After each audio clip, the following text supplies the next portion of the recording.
नमस्कार। आप देख रहे हैं वॉइस ऑफ कोटपुतली। मैं आपके साथ कुमार अंकेश। पूर्ववर्ती गहलोत सरकार ने अपने अंतिम बजट में राजस्थान में लंबे समय से जो लोग नए जिले बनाने की मांग कर रहे थे, उनकी मांग को अमली जामा पहनाते हुए प्रदेश में 17 नए जिले और 3 नए संभागों की घोषणा की। उसके बाद गहलोत सरकार ने ही इनकी वित्तीय स्वीकृति भी जारी कर दी और यहाँ पर जो जिला स्तरीय अधिकारी थे, जिला कलेक्टर, पुलिस अधीक्षक, संबंधित अन्य विभागों के जो जिला स्तरीय अधिकारी थे, वो भी इन जिलों में बैठने लग गए। जिस समय गहलोत ने नए जिले बनाए, उस समय भाजपा ने यह आरोप तात्कालीन गहलोत सरकार पर लगाया कि कांग्रेस ने और गहलोत ने चुनाव को मद्देनजर रखते हुए वोट पाने के लिए लोगों को रेवड़ियों की तरह जिले बांटे हैं।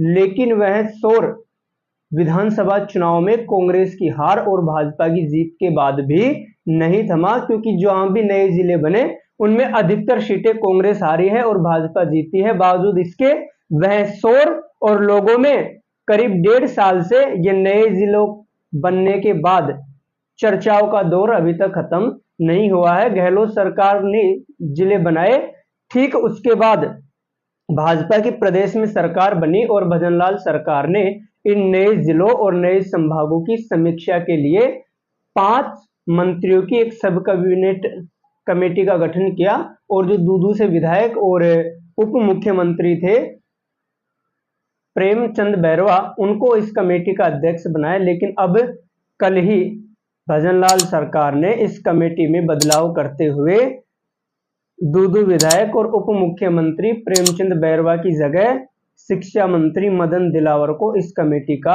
अध्यक्ष बनाया है। प्रेमचंद बैरवा अब इस कमेटी में नहीं है। इसके अलावा जो 4 अन्य मंत्री हैं, उनमें राज्यवर्धन सिंह राठौड़, कन्हैयालाल चौधरी, सुरेश सिंह रावत और हेमंत मीणा शामिल है। इन 5 मंत्रियों को जिम्मा दिया गया था कि वो इन जो 17 नए जिले और 3 संभाग बने हैं, इनका रिव्यू करे, इनकी समीक्षा करे। इनके सहयोग के लिए एक रिटायर आईएएस अधिकारी ललित पवार की अध्यक्षता में एक प्रशासनिक कमेटी और बनाई गई थी, जिस कमेटी ने 30 अगस्त को ही सरकार को अपनी रिपोर्ट सौंप दी थी।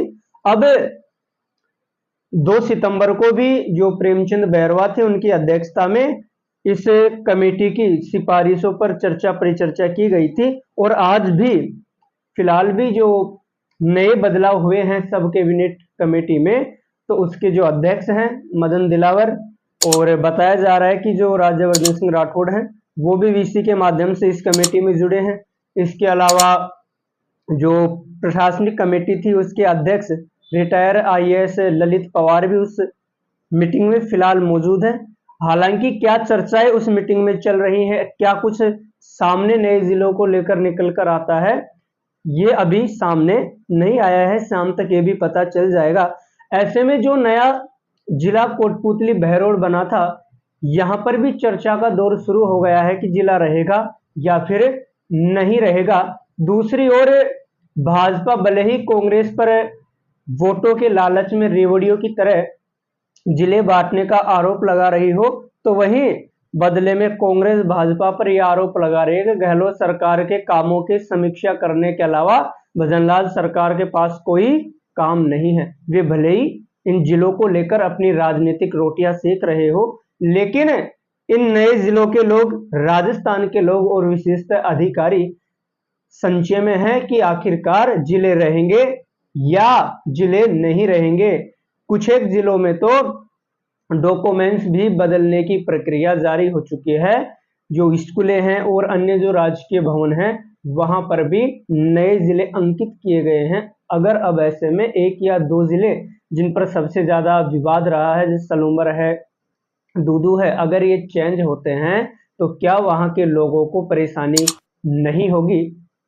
आखिरकार इस पूरे घटनाक्रम पर कि सरकार क्यों इन जिलों के मामले को इतना लंबा लटका रही है। अगर उन्हें कुछ जिले कैंसिल करने हैं तो वह कैंसिल करके जल्दी लोगों में अपनी जो मंशा है वो स्पष्ट करे, और अगर कंटिन्यू जिले रखने हैं तो जिलों के विकास पर सरकार ध्यान दे और वास्तव में इन नए जिलों को किसी समीक्षा कमेटी की नहीं बल्कि विकास की आवश्यकता है। हालांकि केंद्र सरकार ने एडवाइजरी जारी कर दी है कि जब तक जनगणना का कार्य शुरू हो चुका है, तो जब तक जनगणना पूरी नहीं होगी, जब तक किसी भी प्रशासनिक इकाई को ना तो कैंसिल किया जा सकता है और ना किसी नई प्रशासनिक इकाई को गठन किया जा सकता है। इसका मतलब यह है कि सरकार ना तो कोई ग्राम पंचायत नहीं बना सकती है, ना ही पिछली सरकारों ने जिन्हें बना दी उनको कैंसिल कर सकती है। सेम यही बात नए जिलों पर भी लागू होती है कि सरकार जो जिले बन चुके, जब तक जनगणना का कार्य पूरा नहीं होगा, जब तक सरकार उन जिलों को रद्द नहीं कर सकती है।